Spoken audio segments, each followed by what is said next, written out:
Hi, I'm Tyson Franklin, and welcome back to this week's episode of Podiatry Marketing. With me, as usual, as he is every week. I've never done a solo episode by myself on this show, but it is Big Jim Mack. How you doing today, Jimmy boy?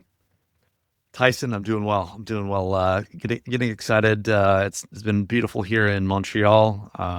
Glad to be back in Canada, and things are good. How about things with you? Fantastic. This is my birthday week.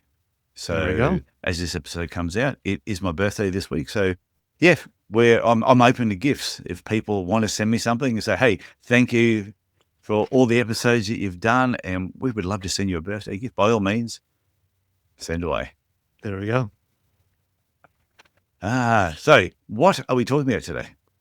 Yeah. So in the past, we've talked a little bit about how search and specifically Google, could be kind of changing over time as things like ChatGPT, these different kinds of AI ways of, finding information and searching are happening. And it's actually what's happening now is Google is changing. So today we're going to kind of go over a little bit about how Google is changing based off of, different kind of AI kind of elements being added to their search, what those things are. And then how clinics can kind of adapt to them and take some proactive steps to make sure that their website and their practice is kind of AI proofed in a way.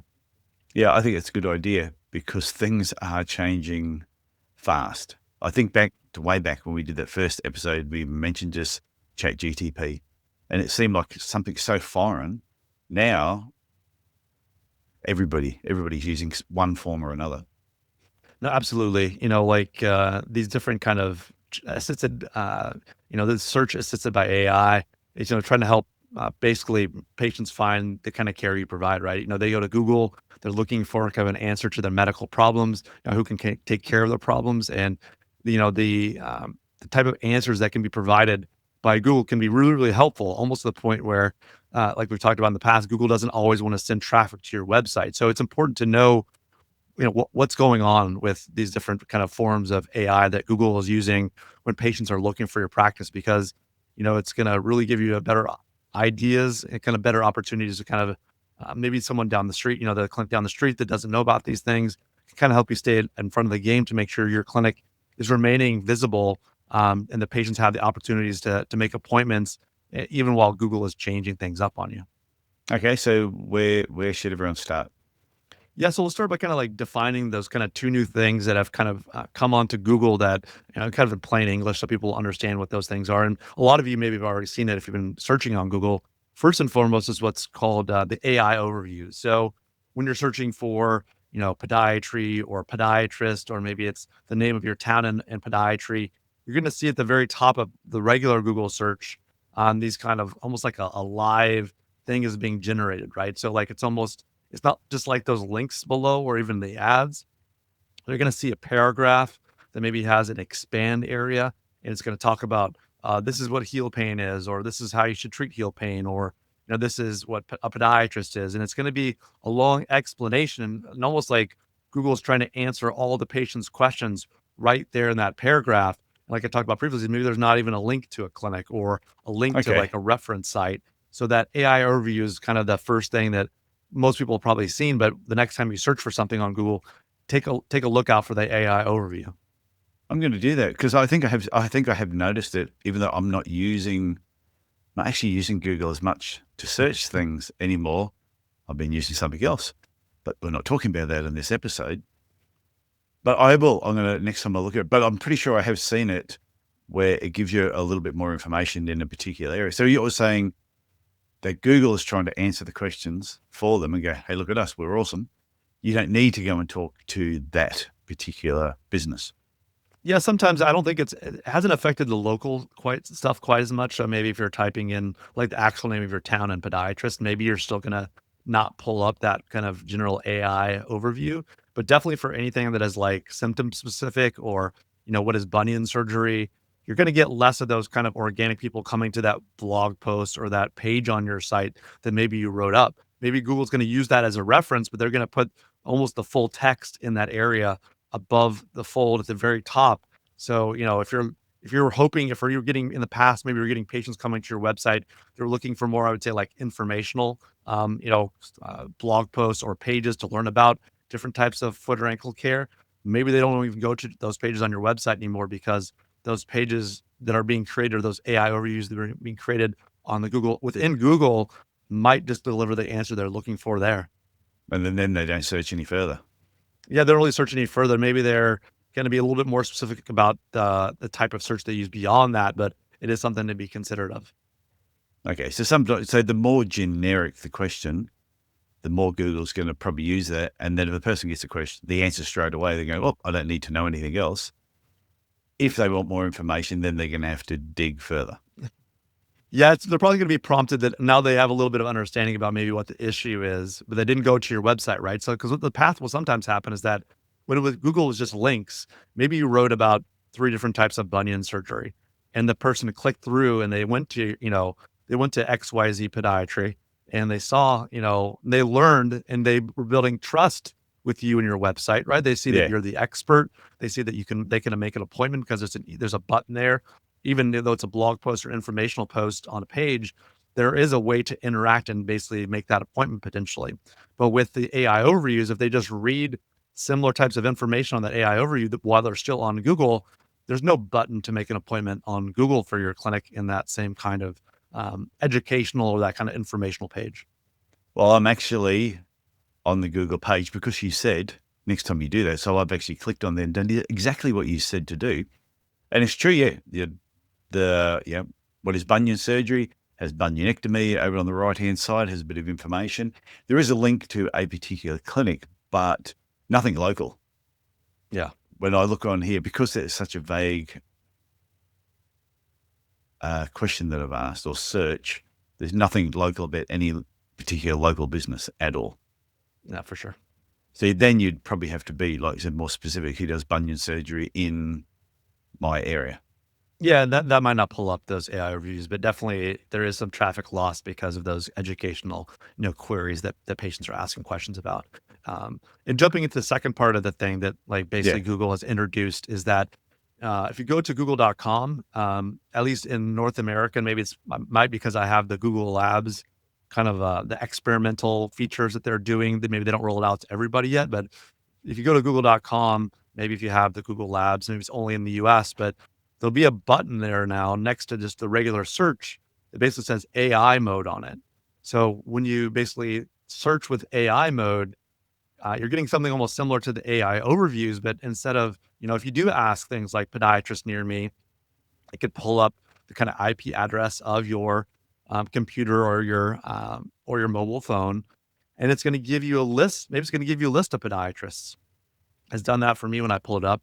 But the funny thing is that the list and the links that are associated with that list are not links to your website. Those are links to the Google Business Profile.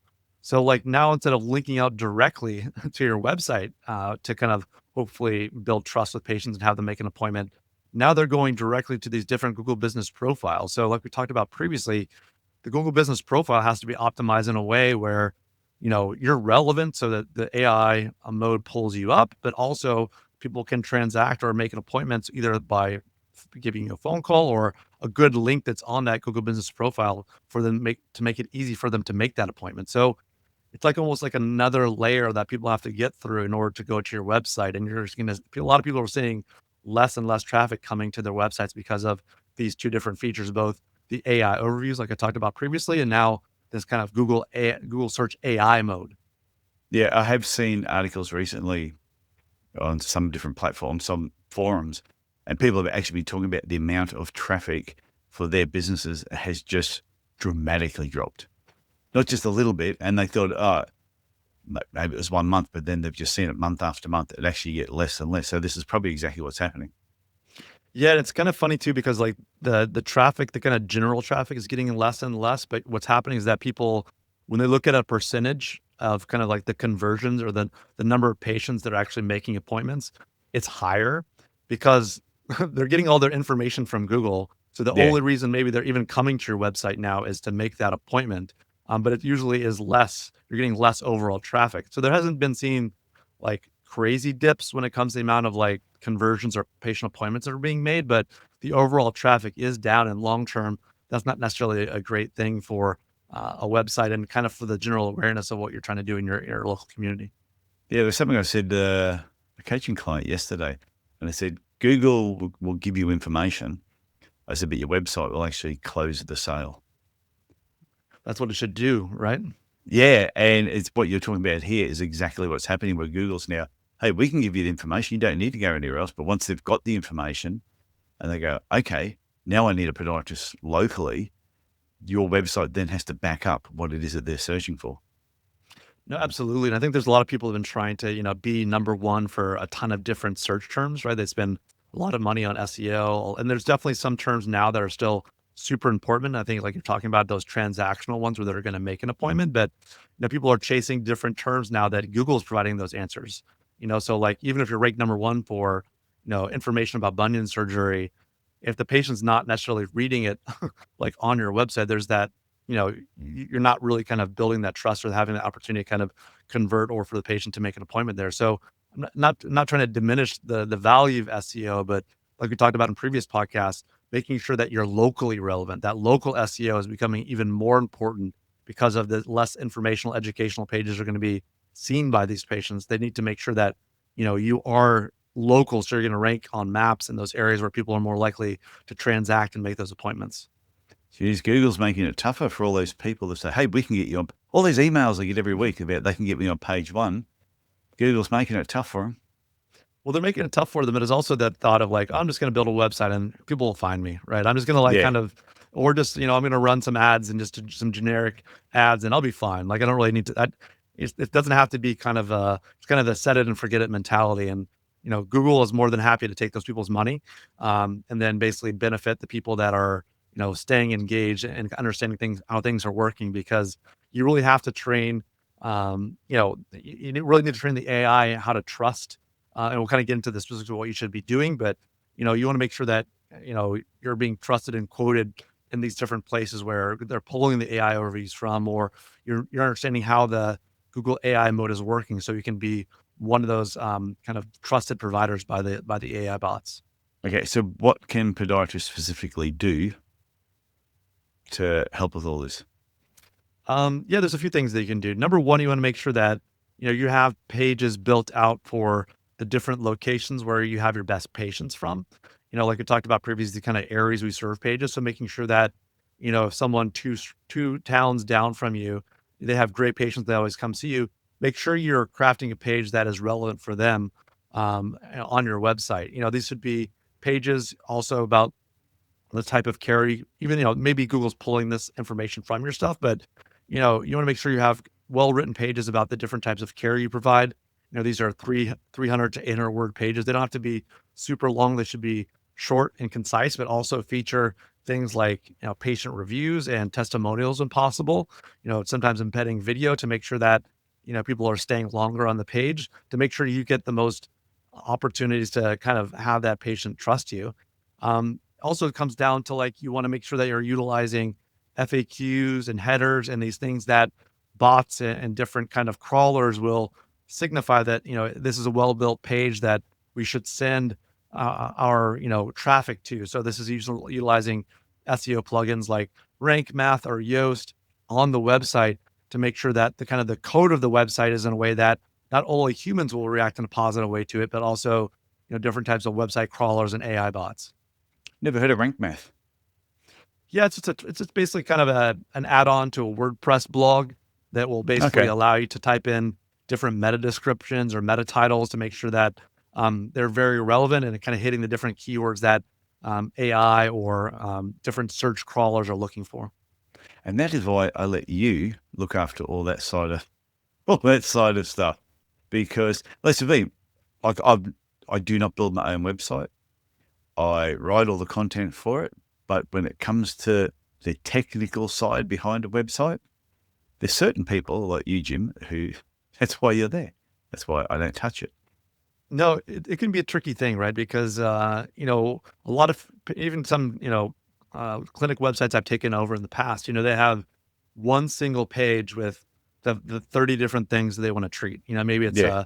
30 different little paragraphs about heel pain, is plantar fasciitis on the same thing where there's the same page where there's an ingrown toenail description, right? So bots and AI crawlers of websites when they see, 30 different diagnoses and 30 different paragraphs, they have no idea what to rank that page for. Or if I put Mm. every, location where if I have the 10 nearby towns or suburbs that I treat all on one page and they don't have separate pages, like the crawlers, both with AI and search bots are not, they're not going to know what to rank me for. So you have to really focus on having high quality pages for these different topics, whether it be locations, diagnosis, or treatments, to make sure that you can rank as high as you can in these different areas. And then, answering questions from the patient's perspective, right? Is when is an ingrown toenail serious?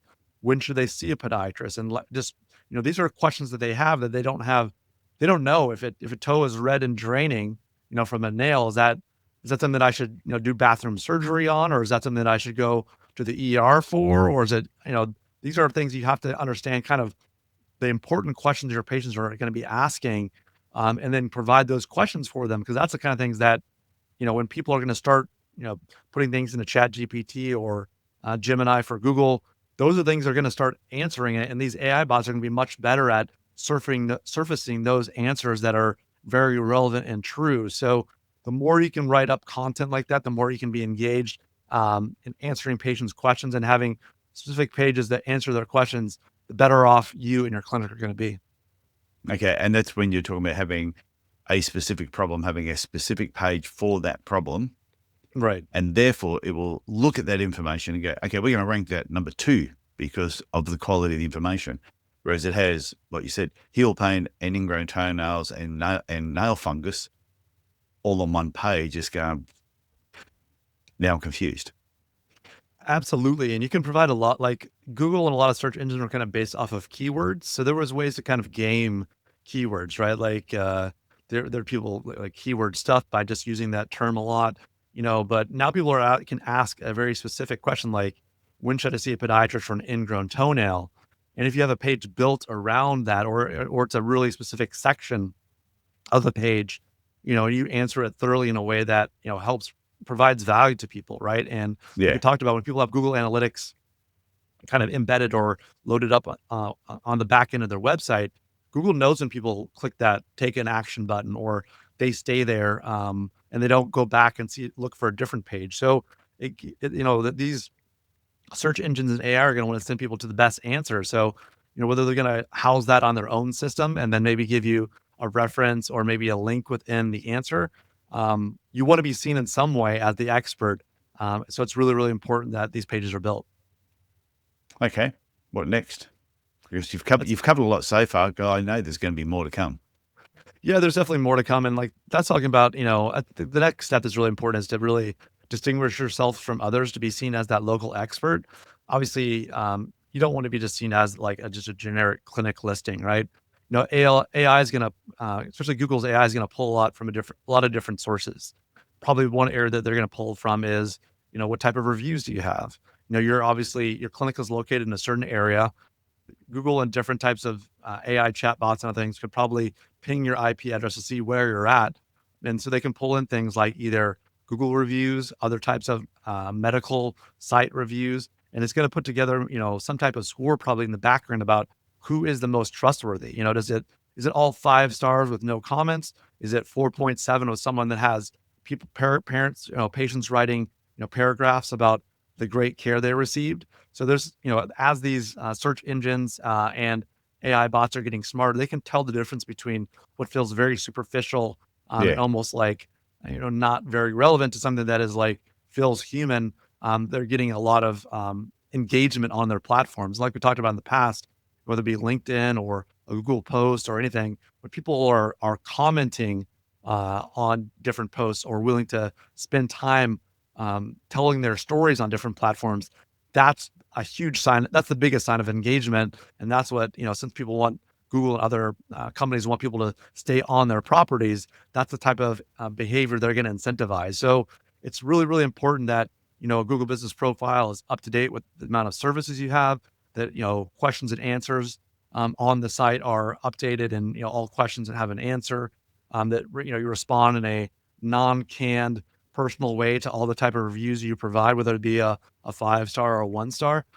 So those are the things that are super important. Obviously 5 star patient reviews are fantastic, But when they mention specific conditions and the patient's willing to volunteer that information, obviously not something you want to, you can't force it out of them. But if you phrase how you ask for a review in certain ways, they're going to be much more open to sharing details to make sure that other people in their local community receive great care. So these are the types of ways to help yourself stand out and be that local expert. Yeah, and one thing, a question I had for you though, and I think I had mentioned it on previous episodes about on your different pages is making sure your address is on that page or the town that you're in. Because when I get people to join the Podiatry Business Owners Club on Facebook, ask for their email address in different locations, and I try and figure out where they are. And sometimes the web address won't necessarily just indicate, if it's .co.uk, I know they're in the UK. So I'll go to their website. And some of them I can't find. I'm like, where are you? I'm struggling through pages, trying to find where. And then I go to the contact page and go, okay. And I scroll all the way down. And finally, there's one map and one little address there. And I'm like, that's not good enough.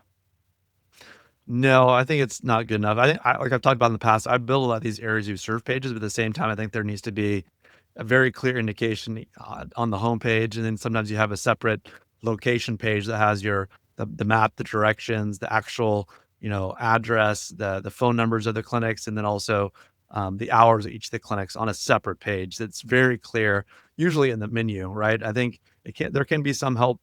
I see it a lot in the footers Yeah. sometimes. I think that's sometimes not always the best. I think it's sometimes better to have that kind of a location, hours location in the menu, just to make it very clear about where those specific locations are, even if you're building these kind of areas to serve pages. Yeah. And it's not just podiatrists. I've seen that in a lot of businesses where I can't figure out where you are. It's so you've really got to search for it. And I think it shouldn't be that hard to know straight away. I'm looking at a website that's in the area where I am. Yeah, absolutely. Okay. So you got any action steps? Yeah, another thing that can be helpful, and we've talked about this, and maybe we'll talk about it in a future podcast. But anytime you can create video, and I say like kind of voice friendly content, it's super important because I think like we talked about, when you're answering patients' questions, some people like to read. I know that Yeah. when I'm trying to learn things, sometimes just having a 30 or 90-second video about something where you can just learn about something in a quick hit. I think especially the younger generations are getting used to these short form videos. You don't need to go on for 10 minutes about that you're board certified, you went to Shoal College and you did this amazing residency. We People don't don't care. want that. Like we talked about previously, if you can answer a patient's question in a way that feels relevant to them and really helps them, they're going to take positive action on your website or take positive action on your Google business profile. So creating some of these short videos about what are the questions that patients have about bunion surgery, or what questions do they have about ingrown toenail that I can answer? When should they see a podiatrist for certain conditions? These are very valuable because these are questions that patients have. So, and they're more willing to like if they don't want to read that paragraph, having a video or a link to a video there can really help kind of build trust in who you are and the type of care you provide. And like you said, it doesn't have to be, you don't have to be a genius in putting together, 20-minute videos about where you're located and those kind of things. It can be 30 to 90 seconds about one very specific question a patient has, and it can really create a lot of value, not only for your clinic, but also for the patients that are watching the video. I must admit, if I go to a website and there's a video there that I can watch, I will watch it every time over reading anything. Yeah, absolutely. Without a problem. And what I do like is when there's a video there, or even if it's just an audio file, that you click on that, and as you're scrolling through, it's almost word for word what they're talking about. And you can scroll through and sort of be reading it and listening at exactly the same time. Because sometimes I do find in a video or an audio, you can pick up the tone of what they're saying compared to what they're just writing. So Yeah, absolutely. sometimes you can write something, but they may not necessarily get the meaning. And I think that's where audio and video can help. No, audio and video can be a huge help. Imagine someone just reading our podcast. I wouldn't wish that on my worst enemy sometimes. No, they'll be just read that line then and then gone, and in brackets they had laugh, laugh, laugh, and then we're going, no, I don't get it. Got a bonus tip? Oh, the bonus tip is actually, because I'm going through, as we mentioned before, we do have notes that we sort of follow, but people may not know this, but Jim is a wild man and just goes all over the place. Okay, is Sometimes. there, yeah, sometimes you do. No, I was just reading a bonus tip. And this is every 60-second video film on your phone. What's a bonus tip you Yeah. had written down? No, I said, like, you don't have to have a professional video camera. You don't need to have, like I talked about, a lot of these, a lot of people are using their phone, in this direction because of, TikTok and those kind of things Yeah. these days. It's a way to connect with people, and you don't have to have something special. All of us have great cameras in our pocket. So, just, thinking about creating some of this stuff can be a great way to, like, build trust and like answer patient questions. So the bonus tip is just, don't be shy about, considering getting started using video. Well, if you have a look at the 750 so videos I have on my YouTube channel, nearly all of them are in my room here, just shot using Zoom, or it's just my phone that I've used. Nothing really flash at all. Absolutely. And I think if you think about it too much, you just won't do it. No, for sure. Okay, so do you have a checklist or anything like that that people should follow? Yeah, so kind of to wrap things up as far as, like you talked about, there's those two ways that Google is starting to change. Number one, the AI overviews, and then obviously the AI mode in search. And there's some ways that you can kind of stay ahead of the game to make sure that you're showing up and your clinic is visible, and the care you want to provide is visible on those different channels. And number one, it's either, I think considering number one, updating some of the conditions and treatment pages on your sites, maybe just do one a month, or the clinic, maybe the podiatrist, the podiatry marketing clinic you're working with, whoever you're doing your marketing, maybe it's you yourself, but just, consider how you're treating a condition or treatment. What patient questions come up over and Hmm. over and over again. It's a great opportunity to answer questions, and maybe it's just adding a video to a page. Maybe it's improving the copy. You can use things like Chat GPT to look at a page and say, how can I improve this page for SEO? You'd be surprised how much better it can make your pages. So consider that. Number two is just like get in a consistent workflow of getting patient reviews. Super important, right? I think it's great to ask for them in a way that, doesn't put pressure on the patient, but lets them know that since you provided them great care, when you ask for them at the right time, they're going to be more Hmm. than happy to shout your name from the rooftops. What they say about you on Google, or, a video testimonial potentially could really benefit you and your clinic. And like I said, maybe help you show up a little bit better on some of these AI platforms. Also, what are the local listings like? How's your Google business profile? What are you showing up on these different health review sites? Doing a little bit of these things on a monthly basis, or working with someone in the marketing space to help you figure those things out, will help you stay ahead of the curve. So when, obviously these AI rollouts are still kind of, they're out there, but they're kind of gaining more knowledge and gaining more sophistication. It helps you stay in front of things. So when people are searching on ChatGPT or on AI mode for Google search, your clinic shows up. So doing these, three things, whether it be improving your pages, getting good online reviews, checking out your local listings and other health review care websites, consider doing those things, because it's in the long term, it should pay off significant dividends for you and for your practice. Okay. And when you were talking about posting just once a month, are you saying just write it, or you should be including a video with it as well, or you can do them as two separate things if you wanted to? I think it could be two separate things. Like I talked about, if there's a great question you're getting over and over again, maybe that's a great opportunity for you to either write it up or to have a 30 to 90-second video about, that specific question about, when should you see a doctor about your ingrown toenail or something. Yeah. Just kind of giving more information to patients so they can make better decisions. It can be good sometimes to, create an educational video. It may be a little bit, it doesn't have to be longer form, but just commit to that. And then also, if you're working with a marketing provider, there's things that you can't see on your website that are kind of behind the scenes. Like you and I mentioned that rank math and the Yoast, like the people that are, running a busy clinic, you probably have no idea what those things are, and that's okay.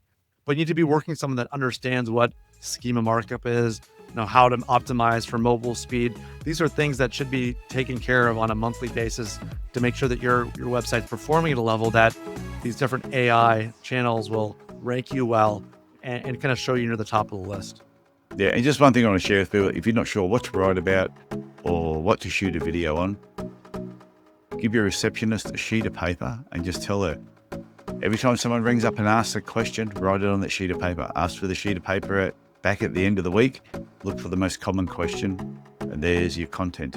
That's what you talk about, and that's what you shoot the video on. It's really that simple. No, that's a great point, Tyson. Okay, anything else before we wrap up? No, I think that's good, Tyson. I think it was a good topic for today. Okay, this leads on well with next week's topic, so people have to stay tuned for that one. Yes. Looking forward to it. Okay, talk to you then. Bye. Bye, Tyson.